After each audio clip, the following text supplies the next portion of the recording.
Pelajarannya di sini bahwa birrul walidain itu lebih diutamakan dibandingkan sholat sunnah. Walaupun hanya panggilan ibundanya, walaupun panggilan itu kita sudah tahu, alah paling orang tua nyuruh ini itu perkara remeh. Jangan diremehkan walaupun perintahnya tidak berat. Contoh umpamanya dalam kisah seorang alim, seorang ulama muhadditsin namanya Syuraih. Ada seorang ahli hadis ya, namanya Syuraih rahimahullahu taala. Jadi Syuraih ini ketika dia sedang mengajar hadis, murid-muridnya datang dari mana-mana. Tiba-tiba dia sedang mengajarkan hadis Syuraih ataupun Haywah ibn Syuraih, Haywah ibn Syuraih. Haywah ini tiba-tiba dari sayup-sayup mendengar ibunya sedang memanggil dia. Ya Haywah, ya Haywah, katanya. Langsung Haywah pun menutup kitab hadisnya dan mengatakan kepada murid-muridnya, terserah kalian. Apakah kalian mau menunggu setelah aku datang kepada panggilan ibuku, atau kita liburkan kajian? Tapi muridnya mengatakan, tidak, kami tunggu wahai imam. Dia tutup kajiannya, dia datang ke panggilan ibunya, padahal ibunya itu sedikit ada masalah di kepalanya, ada gila-gilanya. Tapi tetap Haywah ini mendatangi panggilan ibunya, rupanya hanya disuruh apa? Memberi makan ayam. Jadi disuruh memberikan makan ayam, padahal dia sedang mengajar hadis. Dia sedang berceramah, tahu-tahu disuruh ngasih makan ayam. Tapi bagi Haywah ibn Syuraih rahimahullahu taala, panggilan ibu itu wajib hukumnya, sementara mengajar itu bisa saja fardu kifayah atau mungkin sunnah. Makanya kenapa kemudian dalam Al-Quran sendiri disyaratkan, Allah mengatakan fala taqul lahuma uffin wala tanharhuma. Jangan kau katakan kalimat uff. Bayangkan, Ibnu Katsir menukilkan perkataan Abdullah ibn Abbas radhiyallahu anhuma, kalau ada kalimat yang lebih pendek daripada uff, tentu pasti dilarang dalam Al-Quran. Tapi itulah kalimat yang paling pendek, alif dan fa, uff. Atau bahasa kita ya. Gitu kan, pemain orang tuanya, fulan kesini, nah itu saja sudah masuk tuh uff. Apalagi kemudian sambil gedumal gitu ya, aduh ini itu, nah, itu sudah masuk pada ukukul walidain. Karena ukukul walidain ini terkadang perkara-perkara yang kita tidak sangka itu bagian daripada durhaka, rupanya masuk dalam durhaka. Abdullah bin Abbas pernah ditanya tentang makna birrul walidain. Kata Abdullah bin Abbas, makna itu luas, tidak mungkin saya jawab dalam waktu yang singkat, ini perlu daurah katanya. Kemudian ditanya lagi, ya sudah kalau begitu apa makna ukuk wahai Ibnu Abbas? Apa sih makna durhaka kepada orang tua itu?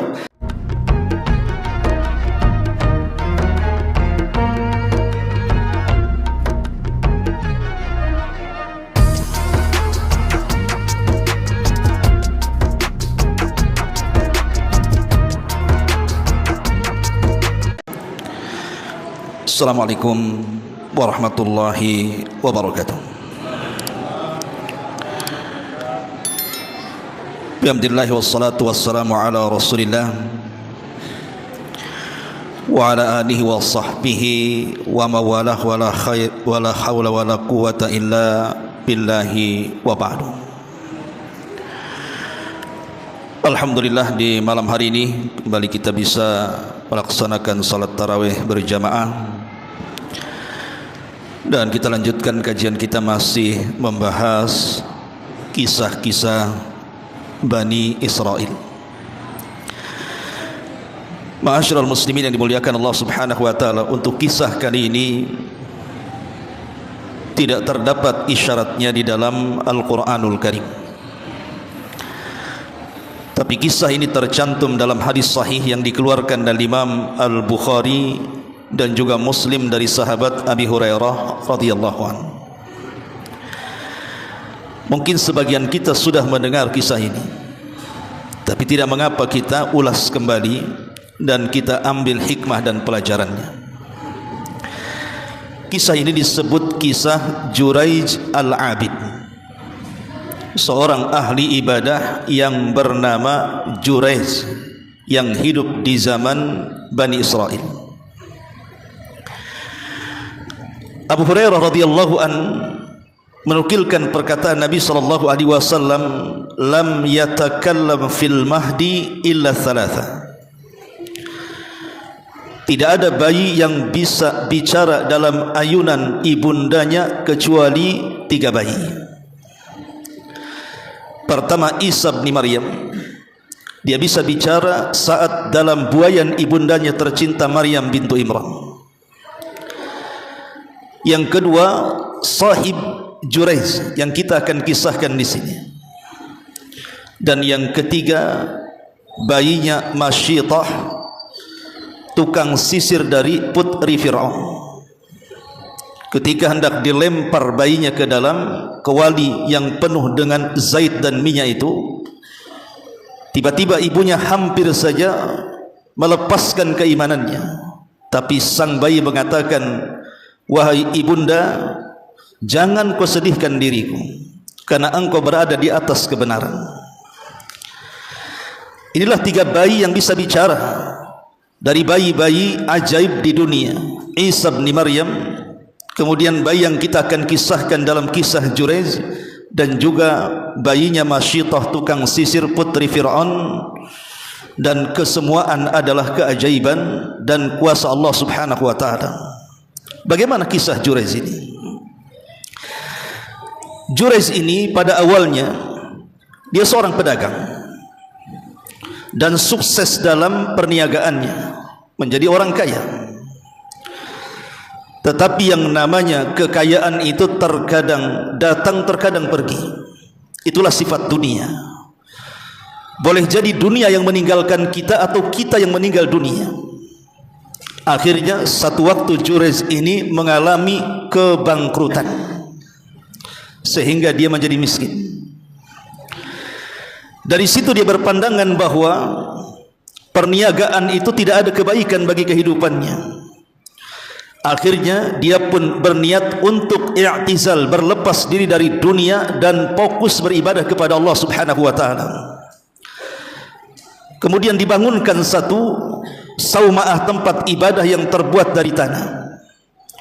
Kemudian diletakkan beberapa jendela untuk melihat keluar. Sejak itulah Jurayz tidak pernah keluar dari sauma'ahnya, kecuali dalam hajat-hajat penting saja. Jadi dia beribadah kepada Allah subhanahu wa ta'ala tidak ada hentinya di sauma'ahnya ini. Sampai pada waktunya ketika sang ibu berhajat kepada Jurayz dalam sebuah keperluan,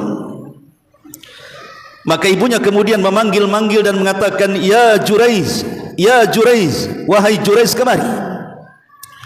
Lah Jurayz ini posisinya sedang sholat. Sebenarnya kalau dalam Islam, kalau yang kita lakukan adalah sholat sunnah, kemudian dipanggil oleh ibunda kita, maka sebaiknya batalkan sholat itu, kemudian langsung datang kepada ibu kita. Karena bagaimanapun seruan seorang ibu itu hukumnya wajib dibandingkan terus-menerus di atas sholat sunnah.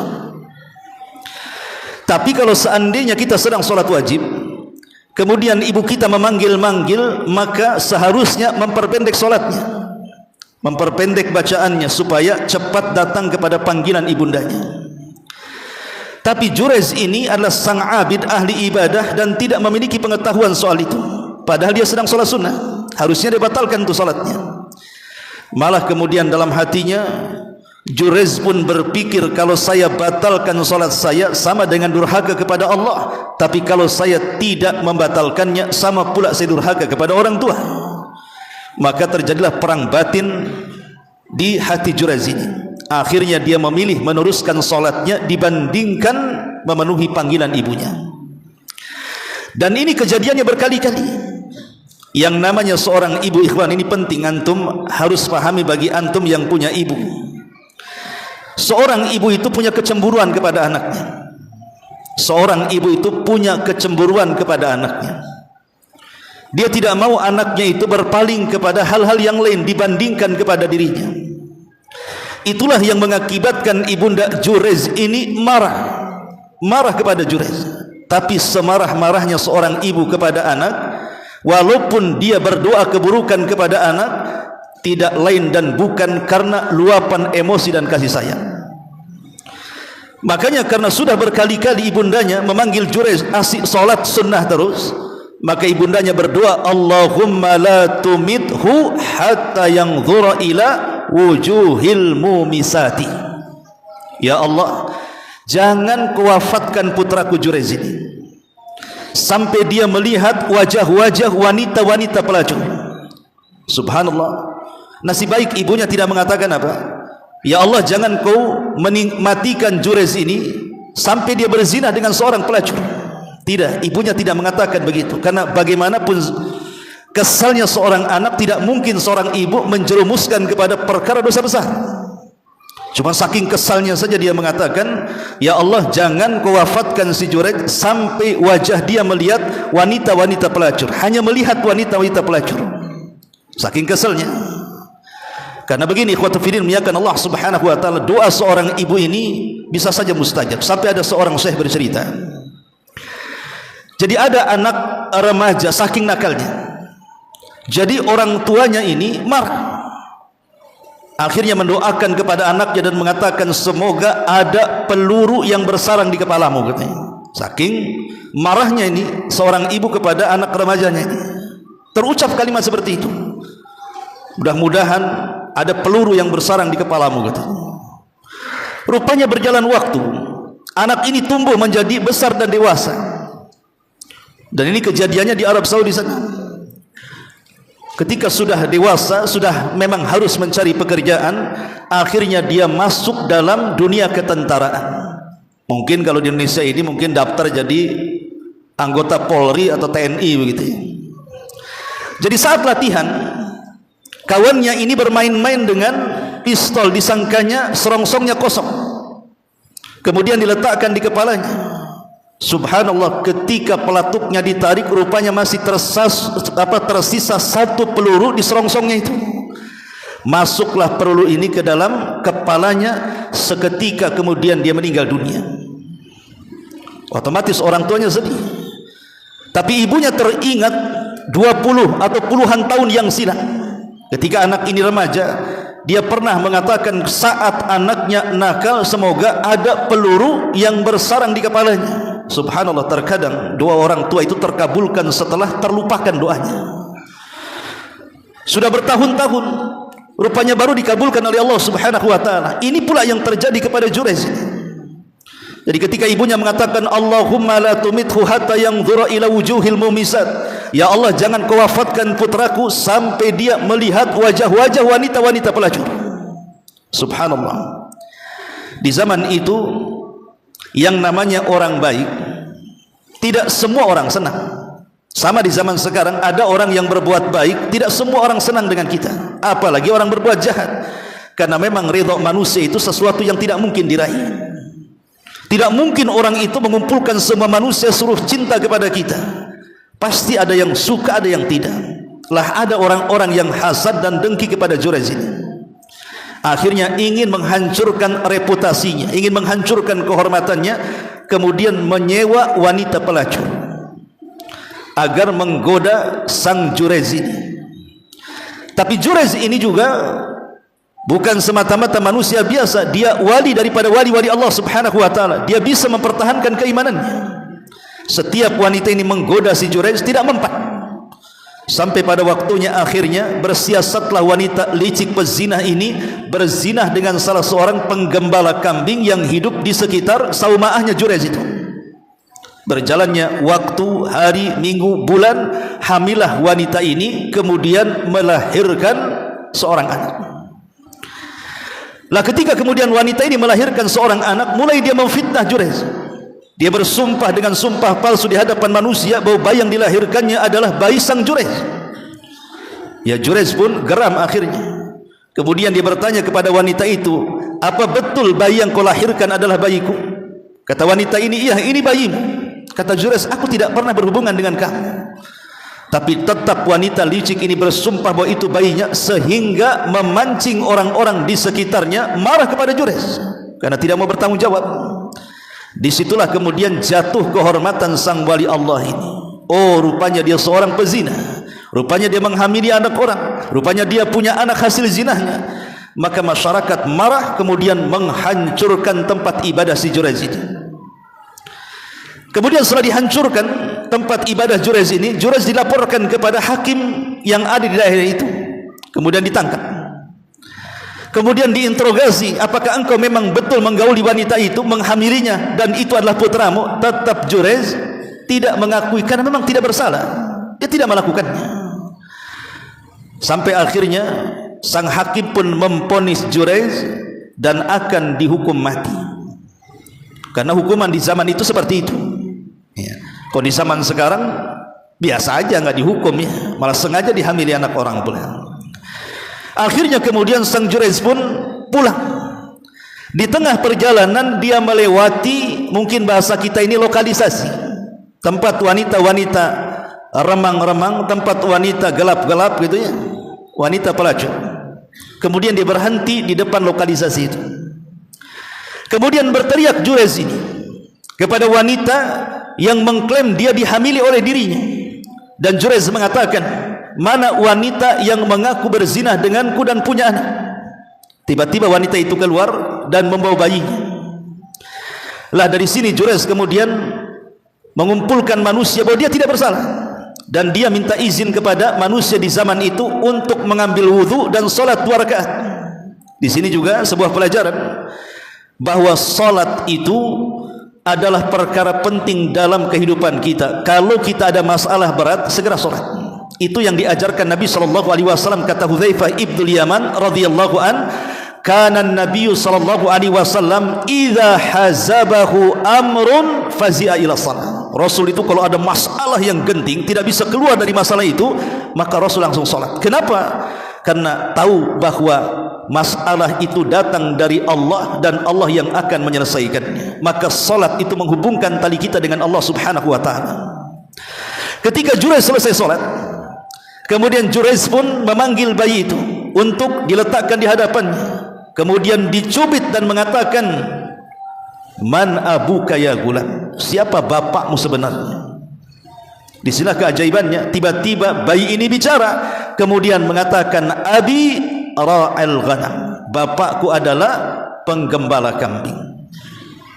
Coba kalau kita bisa mencubit setiap bayi bisa bicara dan mengatakan siapa bapakmu, apa enggak heboh satu dunia tuh. Ya. Ma'asyiral muslimin yang dimuliakan Allah Subhanahu wa taala. Tapi kan bayi yang bisa bicara, kata Abu Hurairah, cuma 3 saja, walaupun ada yang lainnya. Kalau hari ini ada bayi bisa bicara, yakinkan di belakang punggungnya ada baterainya.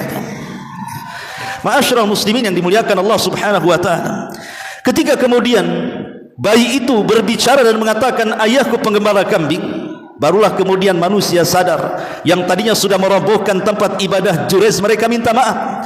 Kemudian mereka berjanji untuk membuat tempat ibadah yang terbuat dari emas supaya Jurayz lebih senang lagi untuk beribadah kepada Allah. Tapi Jurayz menolaknya, tidak mau. Dia hanya ingin bangunkan kembali tempat ibadahnya sedia kala. Saya tidak mau lebih daripada itu. Karena memang tujuan dia menciptakan atau membangun tempat ibadah itu ingin menjauh dari dunia. Kalau tempat ibadahnya terbuat dari emas, bukan menjauh dari dunia namanya, mendekat kepada dunia. Makanya dia tidak mau bangunkan sedia kala. Maka manusia pun kemudian berbondong-bondong membangunkan tempat ibadah yang mereka sudah hancurkan. Dari sini Jurayz mengatakan, inilah doa ibuku, katanya. Inilah doa ibuku yang Allah Subhanahu wa taala kabulkan. Kemudian Jurayz mengatakan, ya Allah, nasib bayi ibuku tidak mengatakan, ya Allah jangan kau wafatkan Jurayz sampai dia melakukan perzinahan. Sebab kalau ini yang didoakan ibunya pasti terjadi, kan begitu. Tapi ibunya tidak mendoakan seperti ini. Dan ini juga pelajaran bagi setiap orang tua, semarah apapun kepada anak, jangan mendoakan doa buruk. Lihat Imam Sudais dalam biografinya. Imam Sudais ma'ruf, hampir semua imam-imam ingin meniru suaranya. Imam Sudais dalam biografinya ketika waktu remaja nakal juga sama dengan kita. Namanya anak remaja, nakal juga, terkadang membuat jengkel ibundanya. Tapi ibunda Imam Sudais ini selalu mengatakan, ya Sudais, daripada engkau nakal sebaiknya idhab ilal haram, pergi kau ke haram. Semoga Allah jadikan imam di situ. Selalu ibunya kalau marah kepada Sudais ini selalu ngomong begitu, sebaiknya kau pergi ke haram sana. Semoga Allah jadikan kau imam di sana. Subhanallah, berjalannya waktu, siapa yang tidak kenal Imam Sudais? Apalagi di bulan Ramadan, suaranya ditunggu-tunggu, kunutnya ditunggu-tunggu, itu berkat daripada doa ibunya. Padahal ibunya berdua sedang marah tuh. Macam mana ibunya berdua sedang ikhlas, sedang marah saja mustajab. Maka antum begitu, kalau marah sama anak, pergi ke daerah ilmi sana, semoga jadi imam, gantikan Abu Humairah di sana umpamanya, ya, supaya Allah Subhanahu wa taala memberikan terbaik kepada anak kita. Ma'asyiral muslimin yang dimuliakan Allah Subhanahu wa taala, setelah kemudian tempat ibadah itu dibangun, kemudian Jurayj kembali menjadi ahli ibadah, maka nama Jurayj tersebar kemana-mana. Maka dikenallah dalam sejarah sebagai Jurayj al-Abid, Jurayj ahli ibadah. Pelajarannya di sini apa? Pelajarannya di sini bahwa birrul walidain itu lebih diutamakan dibandingkan sholat sunnah. Walaupun hanya panggilan ibundanya, walaupun panggilan itu kita sudah tahu, alah paling orang tua nyuruh ini itu perkara remeh, jangan diremehkan. Walaupun perintahnya tidak berat. Contoh umpamanya dalam kisah seorang alim, seorang ulama muhadditsin namanya Shuraih. Ada seorang ahli hadis, ya, namanya Shuraih rahimahullahu taala. Jadi Shuraih ini ketika dia sedang mengajar hadis, murid-muridnya datang dari mana-mana. Tiba-tiba dia sedang mengajarkan hadis Shuraih ataupun Haywah ibn Shuraih, Haywah ibn Shuraih. Haywah ini tiba-tiba dari sayup-sayup mendengar ibunya sedang memanggil dia. Ya Haywah, ya Haywah, katanya. Langsung Haywah pun menutup kitab hadisnya dan mengatakan kepada murid-muridnya, terserah kalian, apakah kalian mau menunggu setelah aku datang kepada panggilan ibuku, atau kita liburkan kajian? Tapi muridnya mengatakan, tidak, kami tunggu hai imam. Dia tutup kajiannya, dia datang ke panggilan ibunya, padahal ibunya itu sedikit ada masalah di kepalanya, ada gila-gilanya. Tapi tetap Haywah ini mendatangi panggilan ibunya, rupanya hanya disuruh apa? Memberi makan ayam. Jadi disuruh memberikan makan ayam, padahal dia sedang mengajar hadis, dia sedang berceramah, tahu-tahu disuruh ngasih makan ayam. Tapi bagi Haywah ibn Shuraih rahimahullahu taala, panggilan ibu itu wajib hukumnya, sementara mengajar itu bisa saja fardu kifayah atau mungkin sunnah. Makanya kenapa kemudian dalam Al-Quran sendiri disyaratkan, Allah mengatakan fala taqul lahuma uffin wala tanharhuma, jangan kau katakan kalimat uff. Bayangkan, Ibnu Katsir menukilkan perkataan Abdullah ibn Abbas radhiyallahu anhuma, kalau ada kalimat yang lebih pendek daripada uff, tentu pasti dilarang dalam Al-Quran. Tapi itulah kalimat yang paling pendek, alif dan fa, uff, atau bahasa kita ya. Gitu kan, pemain orang tuanya, fulan kesini, nah itu saja sudah masuk tuh uff. Apalagi kemudian sambil gedumal gitu ya, aduh ini itu, nah, itu sudah masuk pada ukukul walidain. Karena ukukul walidain ini terkadang perkara-perkara yang kita tidak sangka itu bagian daripada durhaka, rupanya masuk dalam durhaka. Abdullah ibn Abbas pernah ditanya tentang makna birrul walidain. Kata Abdullah bin Abbas, makna itu luas, tidak mungkin saya jawab dalam waktu yang singkat, ini perlu daurah katanya. Kemudian ditanya lagi, ya sudah kalau begitu apa makna ukuk wahai Ibnu Abbas, apa sih makna durhaka kepada orang tua itu?